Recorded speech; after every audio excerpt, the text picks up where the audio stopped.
Hello and welcome to another Rev Tony Says Deep Dive. We're jumping right into Lesson 9 from A Course in Miracles today. Now, this whole series explores each lesson through Rev Tony's incredible 4 decades of daily study, and it's all part of the research for his doctoral thesis, which is based on this fascinating premise, that personal transformation isn't magic, it's actually a repeatable, verifiable science. So let's start with our guiding mantra for today's exploration. The world I see is the evidence I am still blind. Now, that might sound a little harsh, but it's not a declaration of failure. Far from it. It's actually the starting point for a really profound experiment in perception.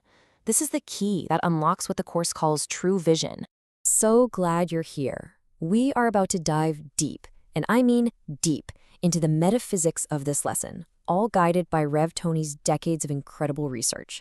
So, let's get the experiment started. Okay, first things first, we have to kind of reframe how we're looking at this. Lesson 9 isn't just a nice spiritual idea or some poetic thought. The way Reverend Tony frames it, this is a foundational principle in the actual physics of consciousness. So what do we even mean by transformation? Let's be clear. Forget about some mystical, unpredictable flash of insight. We're talking about a repeatable, verifiable process, a science. It's about systematically shifting your perception from a reality based on fear and separation, which the Course calls the ego, to one that's grounded in peace and unity. Now, this brings us to the first big hurdle the lesson throws at us.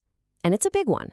It asks us to do something that feels completely backwards to how we normally learn things. It wants us to practice without understanding it first. You know, the challenge here is just immense. The Course is basically saying, hey, could you just suspend all your current beliefs for a minute? Put your entire version of reality on hold. This isn't asking for blind faith. It's the very first step in any real scientific inquiry. You have to be willing to test a hypothesis that completely contradicts your existing data. And this slide just lays it out so perfectly. You've got these two paths. On one side, you have the untrained mind, the ego. It insists on understanding everything before it'll even try. It's basically screaming, prove it to me, and then I'll believe. But the student of transformation, the scientist of consciousness says, you know what? I am willing to run the experiment and gather new data because whatever I currently believe, well, it isn't really working.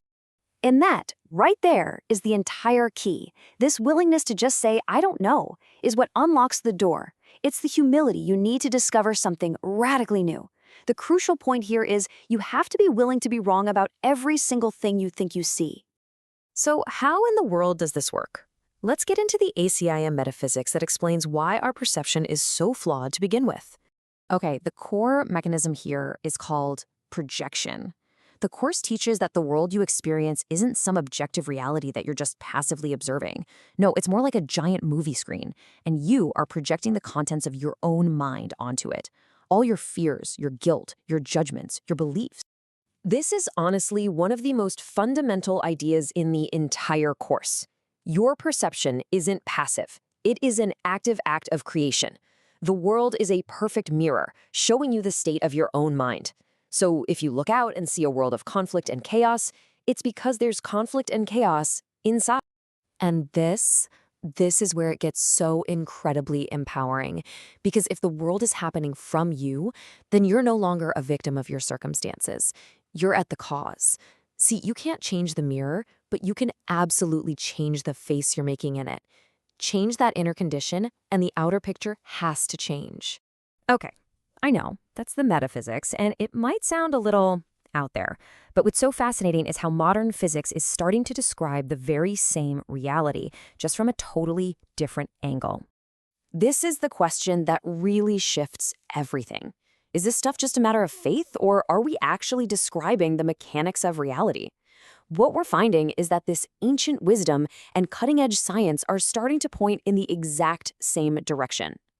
I mean, just consider the work of pioneers like Dr. Robert Lanza. His theory of biocentrism basically suggests that consciousness creates the universe, not the other way around.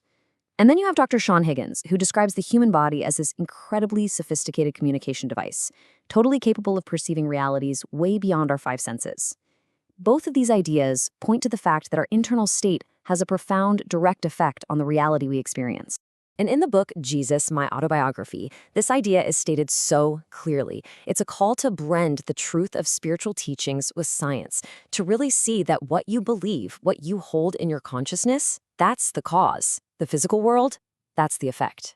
And this is where it all just ties together so beautifully. The idea of a single, unified field of consciousness is a leading-edge concept in physics. What mystics have called God for millennia, physicists are now starting to call the unified field. And if that's true, well then the Course is essentially the user manual for how to align our own minds with that field. So all of this, the metaphysics, the physics, it brings us right back to the simple, yet unbelievably profound practice of Lesson 9. And now, we're equipped to see it in a completely new light. So this lesson isn't just a quaint affirmation. It's not just saying some nice words. Think of it as a technology. It's like a piece of mental software designed to bypass the ego's corrupted operating system and recalibrate your perceptual instruments to a much more accurate frequency.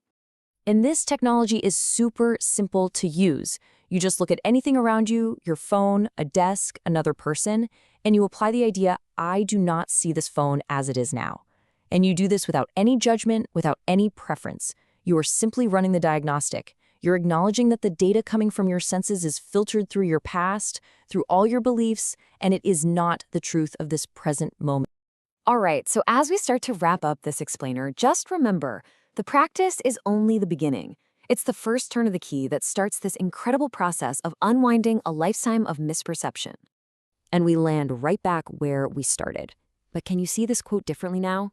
It's not a self-criticism. It's a scientific observation. It is the honest, humble starting point from which all true discovery and all true vision becomes possible. We truly hope you'll join us for the next Rev Tony Says deep dive on Lesson 10.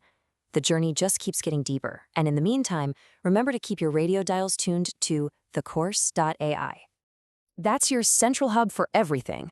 Thecourse.ai is an AI-enhanced platform where you'll find all these deep dives, plus trainings, webinars, and you can even join live Zoom gatherings with Rev Tony.